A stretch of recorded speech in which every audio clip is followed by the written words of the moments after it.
written by her daughter, Connie Jackson. She said, "Hi, my name is Connie Jackson, and my mom is Joanne Hickman.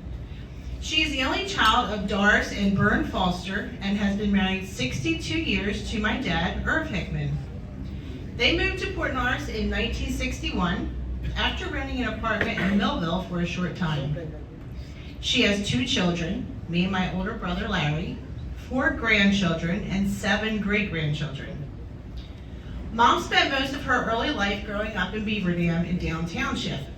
In 1958, she won the title of Miss Divining Creek. She graduated from Bridgeton High School in 1959 and began working at a finance company and then in the banking industry. She was a stay-at-home mom for several years, returning to work in the Commercial Township School cafeteria.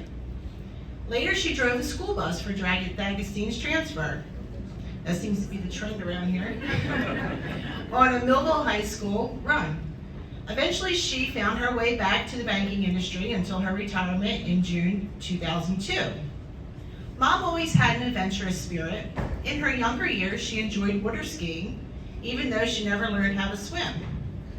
We all had motorcycles and enjoyed trail riding on the weekends, and Mom got her motorcycle license and had her own street bike along with my dad. I didn't know that. In June 1997, at 57 years old, she drove a NASCAR at Dover International Speedway, reaching 111 miles an hour. Yeah, wow. We all enjoyed many camping trips over the years. Some of the notable places were to Gettysburg, Harper's Ferry, and Cherrystone. She is a member of the Port Norris Historical Society and had previously held the post of treasurer. She is a past member of the Port Norris Fire Company Ladies Auxiliary and still volunteers at some of their events.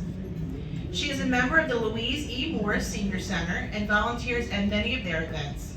She also crochets afghans for the prayer shawl ministry at the Port Norris United Methodist Church. When she was in her upper 70s, her doctor had to tell her to slow down, saying she wasn't as young as she used to be.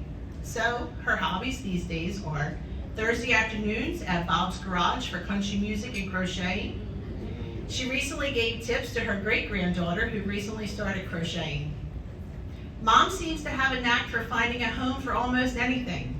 When there is something we no longer want, but is too good to throw away, we give it to her and she will always find someone who needs it. I don't know how she does it, but she does. I have learned many things from my mom over the years and feel fortunate to still have her in my life. She has always had a kind and generous heart. Even though she is small, she's mighty. She is no pushover and she will fight for her family and what is right. I am so happy she is being recognized today. It is well deserved. I came across a poem called Dedicated Hearts by Kelly Roeber that describes my mom perfectly. Dedicated hearts like yours are not so easy to find. It takes a special person to be so generous and kind. To care so much for other people is a quality all too rare. Yet you give all your time and talents for all in need to share. So thank you for being a volunteer. We're all privileged to work with you. Please know how much you are appreciated, not just today, but the whole year through. Thank you.